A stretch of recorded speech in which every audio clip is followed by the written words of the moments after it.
સુસ્તી 24 કલાકની ટીમ પહોંચી બનાસકાંઠાના સુઈ ગામના ભરડવા ગામે ભારે વરસાદના કારણે મોટી સંખ્યામાં પશુઓના મોત થયા છે। ભરડવા ગામના લોકો મૃત પશુઓની અંતિમ વિધિ કરી રહ્યા છે। જેસીબીના સહારે ગામ લોકો મૃત પશુઓની અંતિમ વિધિ કરી રહ્યા છે।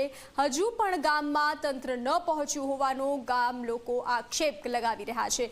ગામમાં 250 થી 300 પશુઓ મૃત્યુ થયા છે। તેના મૃત્યુ થયા છે। 300 પશુઓ મોતને ભેટ્યા છે। ગ્રામજન ગામ લોકો આગળ આવી અને મૃત પશુઓની અંતિમ વિધિ કરી રહ્યા છે।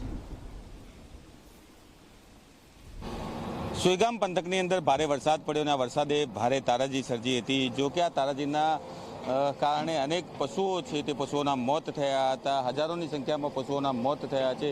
જો કે તંત્ર છે તે હજુ સુધી આ ભરડવા ગામે પહોંચ્યું નથી। આપ જોઈ રહ્યા છો કે ગામ લોકો એક જેસીબી મશીનના સહારે જે મૃતક પશુઓ છે તેમને ખાડો ખોદીને દાટી રહ્યા છે। મહત્વની વાત એ છે કે એક બાજુ તંત્ર છે તે મોટા મોટા દાવા કરે છે, પશુ આરોગ્ય અધિકારીઓની ટીમો છે તે ગામડે ગામડે ફરી રહી છે તેવી વાતો કરી રહી છે, પરંતુ એક આ આદર્શ દાખલો છે કે અહીંયા ભરડવા ગામની અંદર કોઈ પણ પ્રકારના પશુ ચિકિત્સક રીતે પહોંચ્યા નથી ને જે મૃતક પશુઓ છે તે હજારોની સંખ્યામાં પડ્યા છે, જેને લઈને ભારે વાસ અને દુર્ગંધ મારી રહી છે। ભારે રોગચાળો ન ફેલાય તે માટે હવે ગામના લોકો છે તે આગળ આવ્યા છે અને આપ જોઈ રહ્યા છો કે ગામના લોકો દ્વારા એક જેસીબી મશીન છે તે મંગાવવામાં આવ્યું છે અને આ જેસીબી મશીન દ્વારા જે મૃતક પશુઓ છે તેમને ખાડો ખોદીને દાટવામાં આવી રહ્યા છે। એટલે તંત્ર ભલે ગમે તેટલા દાવા કરતું હોય, પરંતુ સાચી હકીકત એ છે કે હજુ સુધી હજારો પશુઓ છે તે અનેક ગામોની અંદર રઝળતા મૃતક હાલતમાં પડ્યા છે ને તેનું રણીધણી કોઈ નથી, જેને લઈને હવે કોઈ રોગચાળો ન ફાટે તે માટે ગામ લોકો છે તે આ પશુઓને દાટી રહ્યા છે।